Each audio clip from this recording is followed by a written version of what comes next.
So I have a Dharma rambling this morning that I've been thinking about quite a bit in the last, probably the last 4 or 6 months.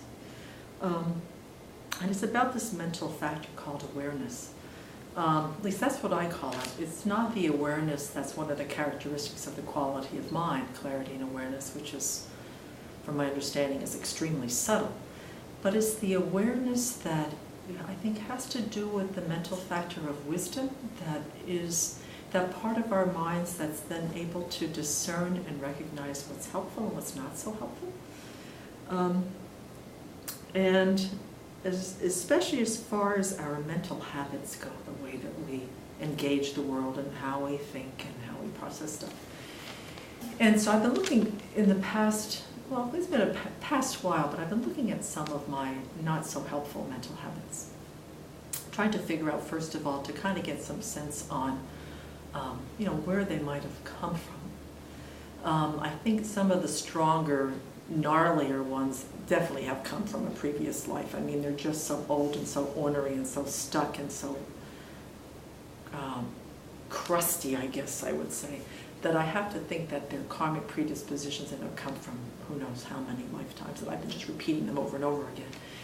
And then I look at my life, since I was born, and see some of the really powerful conditioning of my family and culture and the religion I was raised in and stuff like that.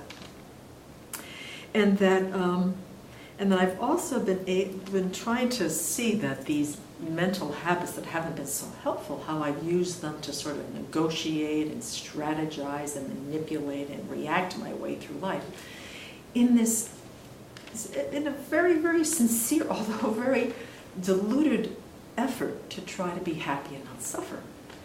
And so and bringing these negative mental habits into every relationship that I've had, every situation that I've had, with this great hope that if I just kind of do all of this kind of strategizing and negotiating and manipulating, then I'm going to get what I want. But actually what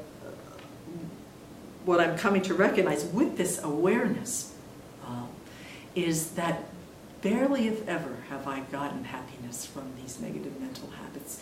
And if anything, they have been the major cause for misery in my life. And so when I met the Dharma, which was almost, 16 years ago, there became this slow process of cultivating this mind of awareness, in that through learning how to honestly try and practice to understand the difference between what makes me happy and what makes me miserable began to emerge. And as the years have gone on, through the kindness of the community that I live here at the Abbey, and certainly through the kindness of my teacher, Venerable Children, they became very particular mirrors for me to begin to see how these were habits of mine. Because part of the story that goes with these mental habits is that if the outside world would just start doing things the way that I want them to be done, then, happiness is guaranteed. And I have played this over in my entire life. But when I met the Dharma, and particularly when I moved here and started living with my teacher and living community, the responsibility for my happiness and for my misery and for these negative mental habits continually was falling in my lap.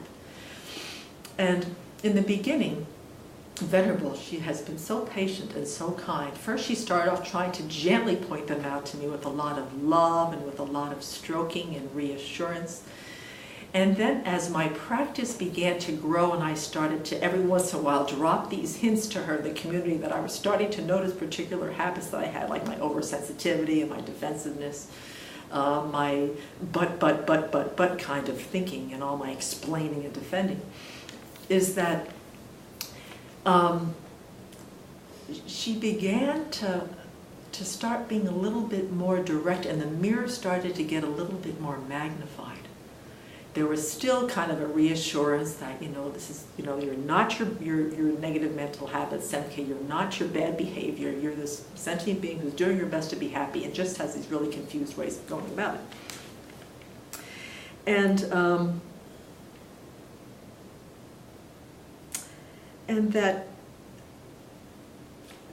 the one thing that I want to say is that this awareness that comes from practice and from thought training and from beginning to trust my Dharma community and my teacher is that that awareness is a profound mental factor to have. To be able to look and say, I own this. This behavior, this way of thinking, this reactionary whatever is mine to own, is a huge part of turning it, because there's all these thought training teachings in the Dharma, but if I'm not aware that I've got this diluted and confused way of thinking, the thought training things just sort of fall in and they kind of shuffle in. I go, oh, that's kind of interesting. That must refer to, Venerable Chudi eats that. Or Venerable Silcham, she could use that kind of thought training. But it doesn't kind of go with my heart because I haven't recognized the pattern itself. So that's, and to be able to, at some point, begin to rejoice when I start to see them, rather than get discouraged and get depressed and get despondent about, oh, boy, here I am, I've got these nasty ways of behaving that just drive other people crazy and cause a lot of separation, cause isolation, cause defensiveness, and disconnect. The things I want most, I'm not getting because of some of these mental habits. So then the next step that I'm kind of sitting in right now is that the awareness is wonderful. But if I don't have the willingness to then move forward on intentionally trying to recognize them and look at the antidotes, if I'm still stuck in, well, yeah, I've got these problems, but there's a resistance, there's a stubbornness, there's a fear. There's a fear because I've identified with these mental habits so much in my life, that there's so much a part of me, that if I'm to give them up, who am I going to be? So right now I'm looking at some of them because of the kindness of the community here in Venerable, and to say, okay, you see it, now what are you going to do? Because the awareness does bring choice. I'm no longer working in the dark with some of these habits. They're right in my face, they're right in my lap.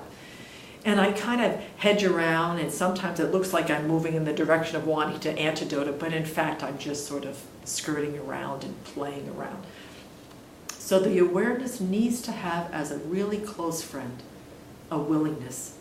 It needs time and fortitude. That's another thing, is that these things, once you recognize them and say, I'm going to change them, it's not like they're going to turn on a dime, but that they're going to take a lot of time, they're going to take a lot of compassion, they're going to take also a sense of humor, because they're pretty silly. And over time, things start to turn. So I just wanted today be a great advocate for the mental factor of awareness, the mental factor of willingness, and compassion, fortitude, and humor. Because without the awareness, the Dharma isn't going to go in the way that it really can. And it does take a lot of courage from the part of the people in our lives that love us and really do want to see us progress along the path and do want us to see us create the causes for happiness and to stop creating the causes for misery. There's a certain level of courage required on the part of the people who love us to be able to just mirror that back and to be able to show us what is getting in the way of our true potential. So anyway, I've been kind of thinking about this lately because a lot of things coming up for me to look at, and I can see that I'm wanting to do it, but I'm also not quite sure I'm ready. And we'll see where it goes. It might be different this afternoon. Anyway, thank you.